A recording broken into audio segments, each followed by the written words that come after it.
So here's another trick I wanted to share, which is frozen knees. It has happened to me when I bought mint on card figures or figures that have been tampered with by the resellers, or a figure that's sat too long somewhere and the knee doesn't move. So from experience, don't force it. I forced it and then clack, broke the pin. And often when buying vintage, very nice figure, I think this has happened to Paul from Joburg, completely frozen knee pins. Brother, I feel you, it has happened to me, and I learned the hard way what not to do, which was trying to, free it. So here's a technique I developed on how to deal with this after breaking several of them. So obviously the first step is to disassemble it until we get the basics, which is this. These parts are frozen, the knee pin tight. So here I'm simulating it, right? So here's the trick I found, is to find a wood block, because wood is softer than plastic. And I would push. So I would put pressure down on the pin, just the pin. And I would try to move the guy a little bit and putting pressure down. So the trick is this, is really to press down on the lower leg part, to put pressure down while slowly wedging the upper guy. Slowly, like little increments like this. Very patient. Now, this has worked nine times out of 10 for me. On one occurrence, I shattered the leg here, meaning I was pressing here and the joint being frozen ended up cracking the entire thing. It has happened to me. I wouldn't say don't sweat it. I ended up rebuilding it. It was a hit and run. And I rebuilt it with solvent, like I showed in my other videos. Of course, the trick was to find all the slivers of the cracked parts that can be fixed. But this method is the safest. Sometimes too, you get to figure it's tight, but here's another symptom. You bend the knee once or twice and it feels like it's going stiffer. And it is seizing. So yes, the figure moved, and some people think, oh, the more I move it, the more it's going to work. It's actually the opposite. So what's happening sometimes is something happens on the plastic when the figures are old, and it's starting to fuse. There's a chemical reaction, and the two parts are trying to seize up, to bond. And you're trying to move it, and it's twisting the pin to a point that you're chewing it off at the base. So when this happens, I stop, same thing, go on the corner of a wood block, and gently, okay, this doesn't work, I try on a new one here. There we go, so get the guy out. So it's to put the pin on the corner, push it down, and gently. It's important to really put pressure down. And the mistake is to move too much, because if you move too much and the pin is seized, you're actually twisting. So if it's not moving at all, it's going to shear anyway. Now let's say it happens, so this has happened to me, that I tried this and the pin is seized in there. So here I'm gonna, here, I broke it just for the sake of the demo. I've got a bunch of these. So now you've got this. What do we do?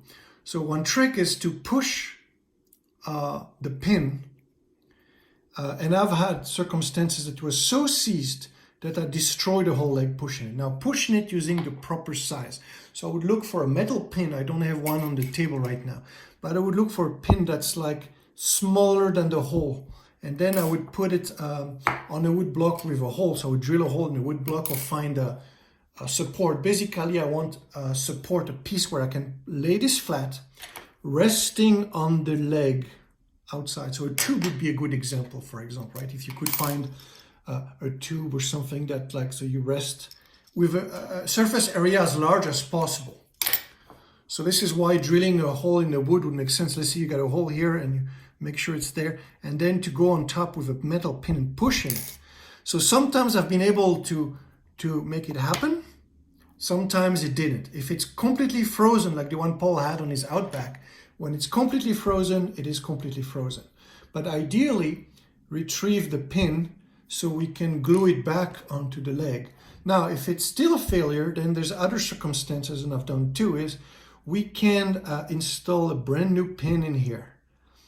the trick is going to be to drill very carefully a recess here, not all the way through, and then find a plastic pin that fits in there, and then it can be done. So this is another type of surgery that can be done. I think Paul did some surgery himself.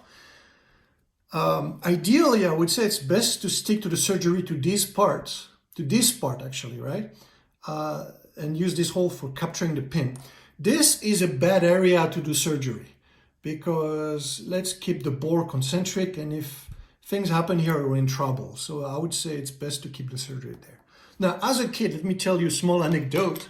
I had my Storm Shadow version 2, and I broke the knee pin.